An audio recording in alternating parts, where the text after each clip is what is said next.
gun control. Capitola City leaders looking at tough new restrictions. They are going to hurt our national defense. They're going to hurt our economy. And they're going to hurt a lot of innocent men, women, and children. Former Defense Secretary Leon Panetta pulling no punches, talking on The Sequester, an exclusive interview. And our top story, the latest on the shooting that left 2 Santa Cruz officers dead. How the community is coping with the loss. You're watching KSBW Channel 8, Salinas, Monterey, Santa Cruz. This is Action News 8. Coverage you can count on. Good evening, everyone. I'm Erin Clark. I'm Dan Green. We will get to that looming sequester fight that is set to hit at midnight tomorrow in just a moment. But first, the latest from the Santa Cruz shootings that left 2 detectives dead. The sheriff revealed today that Butch Baker and Elizabeth Butler were ambushed by Jeremy Goulet. Officers were trying to talk to him through a closed door when apparently he came around behind them and shot them with his own .45 caliber weapon.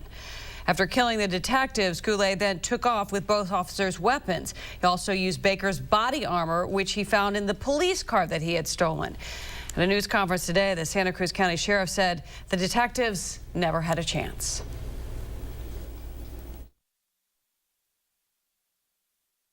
Body armor would not have helped in this case. And the answer to the first part of your question is no. The officers did not have even the opportunity to call on the radio. They barely had the opportunity to turn and run.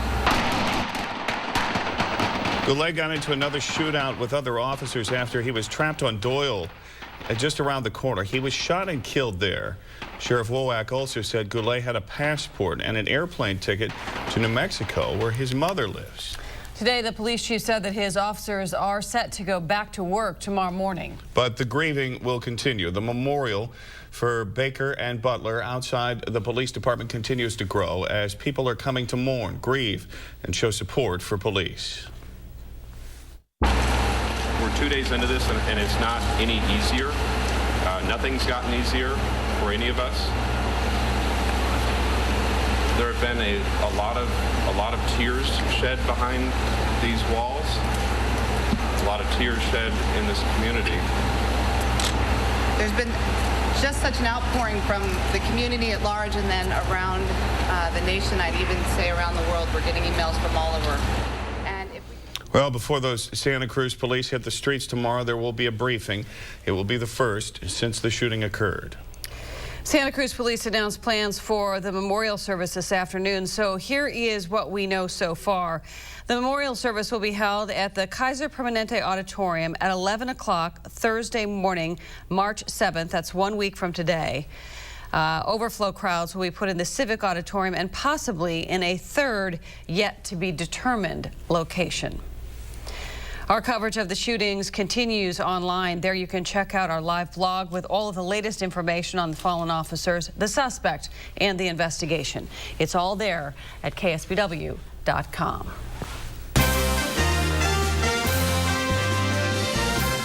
News out of Washington, just over 24 hours, a big across-the-board budget cuts will take effect. Lately, we have heard a lot about what could happen if they indeed go through, from flight delays to furloughs for federal workers. But could these actually happen, or how many of them could really happen? Action News reporter Nicole Killian has more on what we can expect tomorrow from Capitol Hill. This is going to be a big hit on the economy. I don't think we can maintain the same level of security. Kids are going to get hurt. That's just reality. The warnings of doom and gloom. People are going to be unsafe. Homes are going to burn. Real harm or just hype? 90-minute lines in airport, that we're not going to have meat inspectors, all these things that they are trying to put out there to scare the American people. To sort through some of the sequester scares, we sat down with PolitiFact's Bill Adair. Budget cuts are nothing new in Washington, and one thing that they will always do is make them sound as bad as they could. It's known as the Washington Monument Strategy. Take this claim, for instance. Federal prosecutors will have to close cases and let criminals go. mostly false on the Truthometer. They say criminals will be let go, which conjures images of them swinging open the doors at federal prisons and people walking out. Well, what's going to happen is there will be fewer prosecutions. What about this one? Tens of thousands of parents will have to scramble to find childcare for their kids. That's half true. The idea that parents would be scrambling, that depends on how the states spread the pain from these cuts. And what about those travel troubles? PolitiFact says mostly true when it comes to claims about slowdowns or delays in air travel. In fact, just this week, the head of the TSA told lawmakers the biggest impact could be felt during the summer season.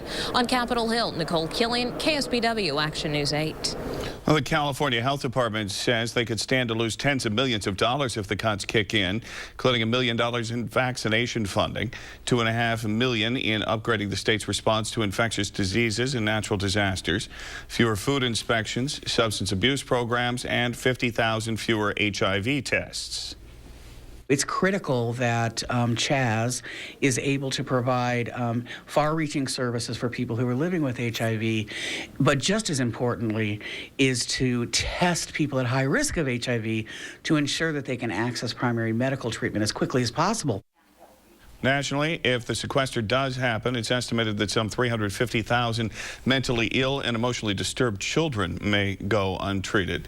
And then there is the Defense Department taking a $500 billion hit from these sequester cuts. Today, I got a chance to sit down with former Defense Secretary Leon Panetta to talk about those cuts and also get his views on the gridlock in Washington.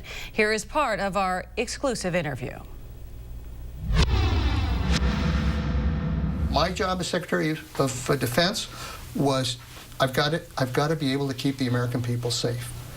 With what's happening, if these cuts go into place, it'll be very difficult to try to keep the American people safe. That's the seriousness of what is about to happen. Leon Panetta returns to the Central Coast after 4 tough years in Washington, first as CIA director and then most recently Defense Secretary, guiding the Pentagon through a first round of $500 billion in cuts. He says another $500 billion through sequestration would literally threaten national security. When you just simply say you're going to slash this across the board, and we're going to slash everything, regardless of whether it works or it doesn't work. We're going to slash everything. That kind of meat-axe approach is irresponsible, and it does tremendous damage to the country, not just on defense programs, but on domestic programs as well. Panetta pulls no punches talking about the dysfunction in Washington. Irresponsible, shameful, just a couple of the words he uses. He says elected representatives could learn a thing or two from our men and women in uniform. Americans who put themselves in harm's way fighting for our freedom, kept away from families and loved ones for many months at a time. I think a little bit of that courage and dedication that we see in the men and women in uniform, I think if our Congress and the representatives back there in Washington would take that as an example, I think we'd be a hell of a lot better off. My interview with Secretary Panetta covered a wide range of topics, everything from the sequester to the hunt for bin Laden to allowing women in combat to what's next for Panetta personally. The answer to that might surprise you. Next week, in a series of special reports, we will cover it all, beginning Monday night at 6 o'clock. In Capitola, a decision on more gun control.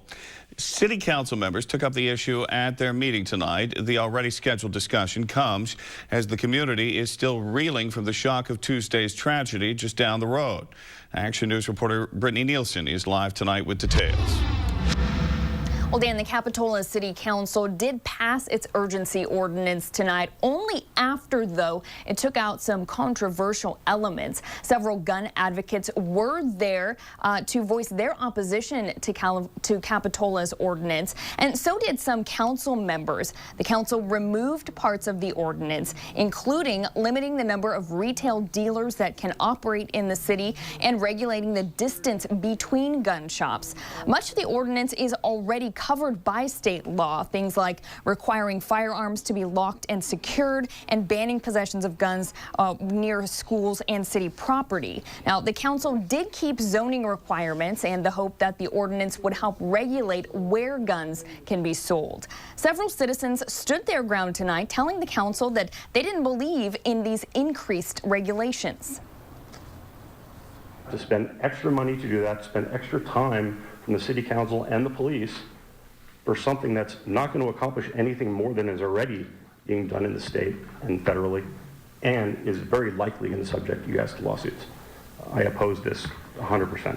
When I first read this, I thought this is about the most ridiculous thing I've ever seen trying to get passed. I think that we need to have our lawmakers continue to work on this. We can certainly give them input, but at this time, I think the ordinance goes above where we want it to go.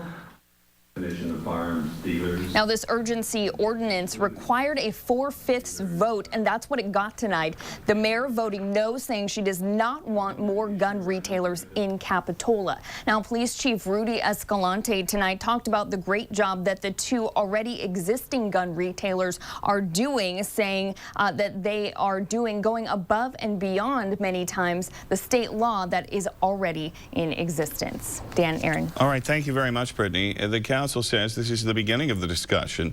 They'll continue that discussion next month. They have asked the police chief to bring in more information about assault weapon sales, and they're also planning on a gun buyback. On the Crime Watch, a murder in Watsonville just before 3 o'clock this afternoon. Police say a man in his 20s was chased for nearly 3 blocks and then stabbed multiple times by a group of 5 men. The victim died at the scene. Usually these would be a crime of opportunity, so if someone was seen in a certain area by a certain group, it may spark an altercation regardless of the time of day or the area of the city. Witnesses say the attackers were dressed in dark clothing. 4 were Hispanic and had lighter skin. No arrests have been made. Police say it's likely gang-related. In Salinas, police responded to a residential burglary on Columbia Drive this afternoon. When they got there, one woman was arrested. She was sitting in a stolen car near the building. When they tried to arrest 2 other suspects, they fled at Maple and Grove, hopped a fence over to a home on Alameda, ran down the street, tried to hide in the backyard. Police were able to track them down. Both were arrested. Police say the 2 are known gang members. Update now. The UCSC student who fell to his death yesterday from a footbridge near the Science Building fell down a 75-foot ravine. He has been identified. He's 19-year-old Tyler Collins. Police do not think foul play was involved. A body found by Salinas police in a burning car has been identified as 27-year-old Dominique Goucher of Salinas. Police found the person dead, the victim dead, in the driver's seat of a car. It happened on Parkside last week. Monterey County's coroner used dental fragments for the identification. They ruled out foul play and ruled it a suicide. Continuing coverage tonight on a historic day in the Vatican, the first resignation of a pope in 6 centuries. Roman Catholics are now without a pope, and the question is who may be next and how long the process of picking a new pope might take. We have the Word of God, and we have one another. We have prayer, and that's it. And that's not bad. As the Pope spoke so movingly about the church again in his last statement to us this morning, that's always at the center of his life. The Cardinals will begin informal meetings to choose the next pope on Monday. Coming up, the Pacific Grove mom on ABC's Shark Tank. Look at her creation and a sneak peek of her big primetime appearance. Also, a wildfire forcing evacuations in Riverside County. How contained is it right now? Why firefighters say it could get a whole lot worse. First, though, here's Jim with your wake-up weather. No fires around here. Pretty much a clear night sky with a few exceptions. Skycam 8 Monterey. We're looking down here at the shopping center somewhere in the fog. Pilots call this low IFR. You can look up and see the moon, but this stuff is right down on the deck. Visibility is reduced. You can see here on our fog trackers just barely working its way into the mouth of the Salinas Valley. North end of the bay is clear. Watch out for this stuff for early morning hours. It'll clear off pretty quick, but nonetheless, it's kind of soupy out there. 48 Watsonville, 53 in San Jose, 46 in Monterey. Light winds and a calm night. So local dense fog. Other than that, it's fair. Sunshine will get you going. And some updates on your weekend and our next shot at rain coming up in just a bit. You're watching the #1 news choice on the Central Coast with Dan Green, Aaron Clark, sports with Dennis Lennon, and KSBW weather with Jim Vander Zwaan. Coverage you can count on. This is Action News 8 at 11. Wildfire forcing some evacuations in Riverside County. Some 200 firefighters on this job right now. 20% containment. Homes and buildings there are people in homes and buildings nearby are being asked to evacuate. We still don't know just how many people will be affected. The National Weather Service says there's a wind advisory there. That's not going to help. Police in Las Vegas say this man's been taken into custody. They picked him up in L.A. 26-year-old Amar Harris, suspected in the shooting and car crash that left 3 people dead last week, including Oakland native Kenneth Cherry Jr. Police charging this guy with 3 counts of murder and other felony charges. Thank you. And these will look wonderfully on you, Mark. Hey, Romy, is there any proof that this actually works? It's an FDA-cleared medical device. That's not an answer to the question. No, that's not what I'm asking. What I'm asking is there That's Pacific Grove resident Romy Taormina on ABC's Shark Tank, pitching to Mark Cuban and other investors her invention, Cybands. They are FDA-cleared acupressure wristbands that are supposed to relieve nausea due to morning sickness, motion sickness, or chemotherapy. The PG mom launched Cybands in 2007. Last year, sales grossed $1 million. She beat out more than 10,000 just to get on Shark Tank. It's real. It's exciting, and you'll have to stay tuned and watch on Friday night for the results. Can't give away the spoiler. As well as internationally, we're selling. You can watch Romy tomorrow night on Shark Tank on Central Coast ABC at 9 o'clock. Find out if the Sharks invest in Cybands. A new field poll released today shows that 61% of Californians now support same-sex marriage. It was 78% among young people 39 and younger. 56% of middle-aged residents support gay marriage, and senior citizens 48%. When the field poll was taken on gay marriage in 1977, only 28% of people supported same-sex marriage. At an annual meeting today, leaders of the Lance Armstrong Foundation, the cancer charity founded by the cyclist, say they will move on despite his fall from grace. At their first gathering since Armstrong stepped down as chairman after admitting using performance-enhancing drugs, they said they're charting a new path and introduced that new logo, the Livestrong Foundation. It does not feature Armstrong's name. Coming up, Jim is here with a look at our forecast. First, though, let's check out the view. Skycam 8. Santa Cruz, view from the beach boardwalk. Here are your current temperatures. We'll be right back with Jim's forecast.